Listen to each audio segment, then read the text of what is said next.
What's up, family? Jared the Bossman here. You're tuned into the Bossman Show on AM 1010, AM 1430, 1055 The King. Let the King out at 105theking.com and the Bossman Show at bossmanshow.com. Hit me up on Instagram, the Bossman Show, Twitter at Bossman Show, and Facebook, Bossman Show. It's the Bossman on your radio. Listen to the Bossman Show with your host, JR, Saturdays at 9 a.m. right here on AM 1010, The King. What's up, good people? BetOnline is your number one source for all your betting needs. The latest odds, lines, and matchup reports for baseball, boxing, golf, and more. BetOnline continues to be the fastest and easiest way to place your wagers, including live betting and your favorite casino and card games available to play right from your phone. Head to the website or use your mobile device to sign up today and get in on the action. Remember to use your promo code BELIEVE, B-L-E-A-V, for your 50% welcome bonus on your first deposit. BetOnline, where the game starts. BS3 Network, changing the way you watch TV. Yes, BS3 Network, changing the way you watch TV, covering content and hot topics from A to Z, sports, music, society and culture, movie reviews, you name it, we have it. Check it out on bs3network.com or check us out on Roku, BS3 TV on Roku, as well as check out your favorite podcast on all podcast platforms or Spreaker.com/BS3 Network. You are now tuned to BS3 Network.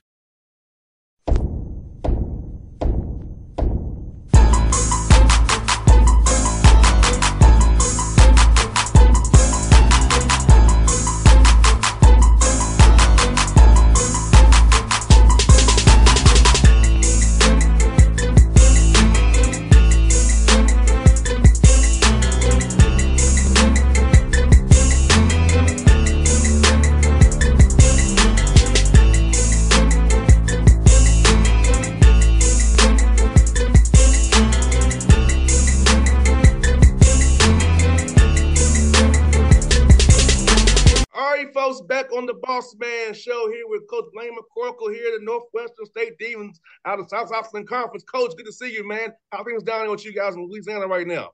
Yeah, I appreciate you having me. Things are good. It's summertime. Guys are back here working out, running, and you might hear some whistles behind me. Our strength coach is out there working them right now. So it's that time of year, man. Football's not far away. So exciting times. I hear that, man. Let me ask you, man, coming down there, man, in Northwestern State, man, coming take over a new program, man. So how's it been so far getting to meet the players, build those bonds, build relationships with the guys is very important and kind of setting the tone for the culture you want to have there going forward. Yeah, it's been great so far. It's this is a place and a group of young men that I think is hungry for something new and different, and it hasn't been easy, this program has been through a lot, in the last year, with having to shut down the season and losing a teammate and all the things that these guys went through last year. So, one thing that I really said when I first got here and meant was, I wanted to come help. I want to come help with part of that healing process, one. And one of the best ways to heal is to get life, back to normal. That doesn't mean you forget what happened, but you do have to go back to work and start sweating and bleeding with your brothers and go out there and play football. So we went through spring practice, and I think we found a bunch of guys that were just hungry to get out there and play ball again. And I think it was very refreshing for them. And we're excited about where we are. Hey, Coach McCorkle, let me ask you this, man.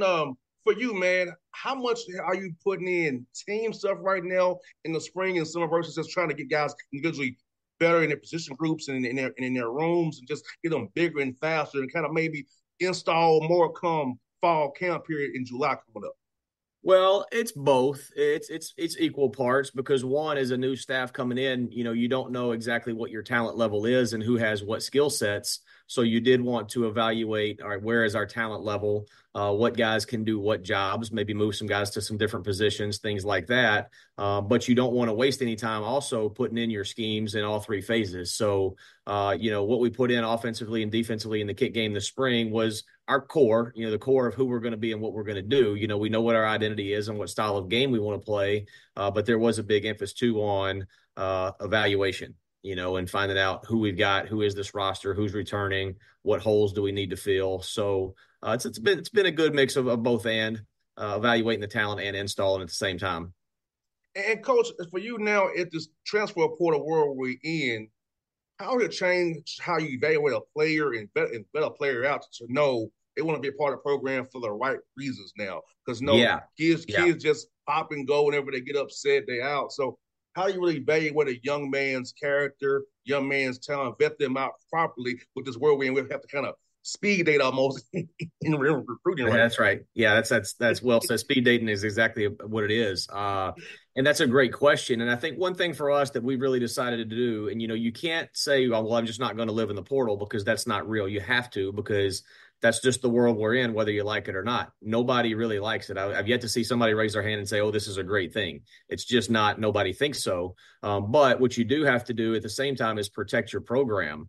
And what you have to do is try to bring in young men that, to what you said, want to be loyal and be a part of Northwestern State football and aren't using the program to bounce to the next place. Or they're not transferring here because they're running from something and maybe they have some flaws with them, So what we've tried to do is recruit really smart kids, because we think smart kids are tougher.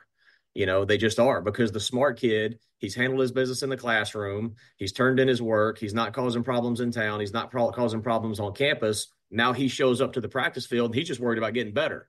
And now that kid, he's handling his business. So he's a little bit farther along in his degree and he values that a little bit more. So he's a little bit more likely to stick around because he's having a good experience on the field. He's having a good experience in the classroom. And if he leaves, he knows that he's leaving those things and he's rolling the dice. The stats as far as what guys get when they go in the portal are staggering as far as where kids end up. It's like 80-something% in FCS football end up at the same level or a lower level. Very, very few of them go get that NIL deal and move up, because that's just not the real world. The reason that stuff makes news is because it's rare, right?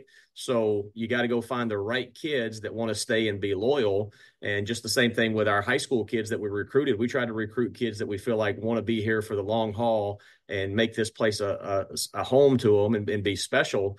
Our incoming freshman class had a GPA of just over a 3.3. And that's unheard of in Division I college football. Now, they're really good football players too. We're not just going to recruit a bunch of choir boys that go to class. You got to be a good football player. That's the first qualifier. But if you can find the good football player who has that second intangible with them, that's the ones you want. And I think that's the way you can lessen your numbers of guys jumping in the portal and bailing, because let's be honest, it's a little bit of a cop-out when things get tough, as you said. I want guys that want to challenge themselves and be motivated and can take coaching and criticism as a positive thing and not of take my ball and go home. Yeah, because I feel like this is a problem with our. I'm almost 40 years old, so I you're old, yeah. Yeah, so like a lot of these young men, but generations, they don't have. I like accountability. Like when I make a mistake, I own up to it. I don't run from my mistakes. If I screw up with a guest or a booking or a sales or whatever, I own it to whoever I got own it to. That's just who I am. I'm not going to run from. So when I screw up, I screwed it up. So I feel like a lot of these young men aren't accountable for their actions. They just want to bail to somewhere else and try to act like it didn't happen, like they said, run away from a problem. I want to confront it head on and be better going forward, and not run away from something, because it's going to make you grow one way or another. That's right, because wherever you transfer to or wherever you try to run to, that problem's going to follow you. It doesn't magically go away because you put on a different jersey. And, whatever it is in your character, your makeup, that's going to go with you too. So if you do that, you got to really look yourself in the mirror and say, okay, what am I going to do to change at this next stop? If you're not willing to do that, nothing's going to change. You're going to find the same issues everywhere you go. So I think you're exactly right. And accountability is real. And I want to find the kids that crave accountability. In our human nature, we're designed to want to be disciplined, to want to be structured, to want to be held accountable. So we want to find the guys that crave that, and feed off of it. And I think that's how you can grow a program. 100%, Coach. And for you, Coach, let me ask you this, man. You got a good non-conference schedule, man, for getting that tough South of them play, man. Talk about telling yourself in the non-conference games, those tough opponents you have, and how it will give you that early test for getting that conference play, because you got some dogs in Southland Conference to deal with, man. That's right. Yeah, yeah. Our non-conference schedule, I think, they always put the ratings out of strength of schedule and stuff like that. It'll be easy to see, and I won't be surprised if we're not really, really high up there. We've got 2 FBS programs. We open up at Tulsa on the road on Thursday night. Anytime you go to an FBS program on the road, obviously that's a challenge in itself because the scholarships, the talent, the whatever. Then we come back and we play Prairie View A&M here, who played for the SWAC championship last year. And I just saw one of the publications today had them picked to win their division of the SWAC again. So that's a very strong opponent right off the bat at home. Then we turn around and play a second FBS program in South Alabama, who is salty, as we know. That's a good football team. That's a really good physical football team that does some good things. Then we come back here and play Weber State, who is a perennial playoff team. Then we go to Southeast Missouri, who year in, year out, is towards the top of their conference. So there's no gimmies in the non-conference schedule, that's for sure. And then we dive right into conference play with our old rival coming back into the conference with Stephen F. Austin. That'll be our conference opener. So we're not easing into anything, that's for sure. But we're excited about it. If you're a competitor, you want to be challenged, you want to play good teams, and that's what we're going to do. Yeah, man. Hey, Coach, that would get fired me up, man. Like, I'm challenging myself early. I want to see whose work really paid off in the summertime here in the spring. That's right. Yep. It's really going to show whose work paid off. Then it's going to give you that barometer where we have to go. That's right. That's right. Yep. So it'll be here soon. I think we're like 84 days from kickoff right now, so it's winding down fast. 100%. Coach, I'm asking you, man. Coach, for you, in your playing career, man, in your journey, when did you decide you want to get into coaching, man? I was interested to know when you guys finally got the bug to want to coach and give your life to these young men and helping them out. Yeah, I don't think I've ever thought of myself doing anything other than coaching. My whole life, I think I always knew I'd have a whistle around my neck. I grew up in it. My dad was a college coach growing up. I tell people I'm 48 years old and I've been in college football for 48 years. I mean, and that's true. I've truly been around it since birth, and I don't think I can imagine myself ever doing anything else. You'd mentioned that you talked to my cousin up at Dartmouth there, and same thing.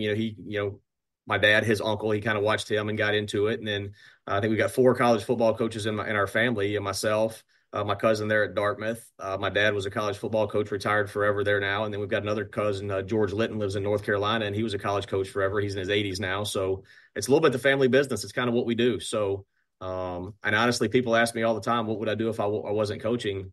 I have no idea. I can't imagine life without college football. It's a wonderful game. It's a beautiful game. And the things that it gives you off of the field too, there's nothing like it. And the opportunity to invest in young men, it's a pretty cool deal. I say all the time, I believe that God puts a call on everybody's life.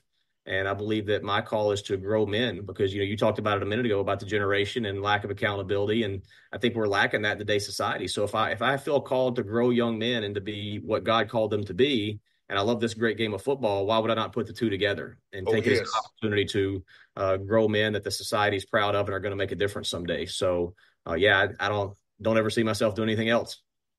No doubt, Coach. And that goes for me, man, Coach, thing about football I love is my teammates and the camaraderie. Thing about on the radio is I can talk to guys like you every day and have camaraderie with you, dog. I still get to have that kind of that rush still. And now on the field with you all, to talk to every day about football. To me, that still gets my juices flowing. But I missed the part of being with the guys, those funny things in the showers, locker rooms that you remember, or practices where somebody goofed off and acted a fool. Those are the memories that you keep at home, go to the homecomings, and when you get together, just go and hang out with your teammates. I mean, that's part of the game I love, the camaraderie and the friendships that you build from this great game of football. That's right. Yeah, there's nothing like it. And then, I don't know where else in society young men can truly get that, in this day and time. So it's one of the last great strongholds of manhood in society today. I think we gotta hold on to it and protect it with all we can. Yeah, Coach, like you said, Coach. For me, Coach, I tell everybody, I say football and baseball taught me diversity. You know what I'm saying? So it taught me different from our different backgrounds, where it didn't matter who we were. It was just we got on the same uniform. We want to beat these guys today. It was so pure, Coach. It's like, why can't we be this way in the world? Because that's all I've known. Football taught me different backgrounds from country, poor, city, whatever. Football and baseball taught me that as a kid. It's always been in my life. So I was like, why can't we just apply this football and baseball element to this the real world? Yeah, that's exactly right. There's a great video. Bill Curry, who used to be the head coach at Alabama and Kentucky and Georgia Tech, you probably know him. You're there in Atlanta. I do know him, yes. Has a great video on YouTube that everybody ought to look up. It's called The Huddle. If you just look up The Huddle by Bill Curry, it describes perfectly exactly what you're talking about, and how, if everybody in society could just spend one day in a college football huddle, the world would probably be a better place, because you realize, all the things that we let divide us and nitpick each other about, they don't matter. They don't matter. All you care about when you get in that huddle is, lining up with your brother and going to work for a common cause, and all the other stuff goes away. So I wish everybody could experience it just for a little while. 100%, coach. And for you, coach, man, as you meet these guys, man, how's it been fun to go out and build rapport with these guys? Because I know it's one thing for me when I was on a team is building that rapport. So for you, man, how fun was it to build rapport with these young men and get them to buy into you and your culture and your staff? Because that's so important today with the support thing, is that the guys trust you and they really know you invested in them fully. And then not just on their end, it's like a transaction for a sake. Is that Coach McCorkle really loves me for me, not because I'm a number one. Yeah, that takes time and it takes work, and that's not easy. And I think when we first got here in December and January, started having some meetings, I think there's a few days where these guys kind of looked at me like, all right, who is this guy? What's he really talking about? Because we came in strong. We didn't want to ease into anything, because if you ease into something, you can never get it back. So we know exactly who we are, what the standards are, what our culture is going to be. But it was neat over the course of the semester in the spring to watch them slowly, one by one, be like, all right, that's starting to make a little sense. Or I'm starting to buy into this. I'm starting to like it. And I think they've bought in as a whole probably a little bit quicker than maybe we thought they would. You always know when you go in, it's going to take time. With any relationship, it takes time to grow trust and understanding. But they bought in pretty quick, and it's been neat to see. I was previously the head coach at Belhaven in Jackson, Mississippi, Division III school over there, and I was there 6 years. And we kind of went through the same process. The team there was really very similar to the team here in terms of recent success, talent, culture, academics. The whole thing were a little bit of a mess there, just like they are here. And I think the kids here actually bought in a little bit quicker than the kids back there did. And when I left Belhaven, I think that group of kids was as close and united as any group of kids I've seen in 26 years of college football. And it was really a special, special thing to see and watch develop. But I do think in some ways, and our staff talks about it a lot, they may be catching on to some of those things a little quicker here than they did there. So that's very encouraging, and it's neat to see and build the relationships and get to know them. And, you're always going to have a few that you get a little bit closer to than the others. But those are the things that make it special. And, we finally got moved in here in town with my wife and our house and all that stuff. So we're looking forward this summer to having a bunch of guys over and continuing to grow and build that. So that's the fun stuff, is watching the unity grow. Oh, yes. And Coach, I asked you, man, last one I got for you, Coach, those long hours in the office, man, is building this roster out, building the staff out. What some cool food spots in Natchitoches that you all kind of went to and ate up when you was trying to get things going for you guys, man? Yeah. So, all right, you're asking the $1 million question. We are in the state of Louisiana, right? So, yes. All right. So that's your first qualifier, is that the food's going to be good. And then when you talk about Natchitoches is a cool town. It's very touristy town, I guess you'd say. I think I don't know. I think a guy on campus told me one time there's something like 60 bed and breakfast here in town. And then, the Christmas lights are big. So everybody comes in every weekend for the Christmas lights, and you'll have over 100,000 people show up for that. And it's a destination town for a small town. So with that's going to come a lot of food. You put that in the state of Louisiana, you got a pretty deadly combination. So I actually talked to my staff the other day in the staff meeting about summer rolling around. Some of them need to push back from the table a little bit because they're getting a little too comfortable here in Natchitoches. Yeah, they got to get through preseason too, right? But no, there's some good spots here. The meat pies here are incredible. This is the greatest meat pies in the world are in Natchitoches. I think in October we had the meat pie festival and everybody comes out, and but there's a spot out on the lake called Mariners that's top notch. There's a place downtown called Mayu's. There's a T. Johnny's is downtown. They got crawfish down there that's really good. I mean, you could go on and on and on with the restaurants here in town, and I'd miss somebody here in a minute, but this is a foodie town, no doubt. So you come to Natchitoches, we'll get you well fed. I promise you that. Oh, yeah, Coach, no doubt, man. I'm trying to make that happen for you guys, man. Because like I told you off there, man, Rick is my buddy. I need to meet you today. Jason knows I love you guys. I've been you guys for years, man. So, man, the Demons is somebody I like. Man, I put them forks up for real, man. There you go. I hear you. Well, come on, we'll get you fed. Well, Coach, man, it was fun to talk to you later on the show, man. Get your number offline, man. We stay in contact with each other, man. So it was great to talk to you today, and I love your energy, man. I'll be cheering for you, man. All right. Hey, thanks for having me. I appreciate your time. Anytime, buddy. All right. Take care. BS3 Network. Changing the way you watch TV.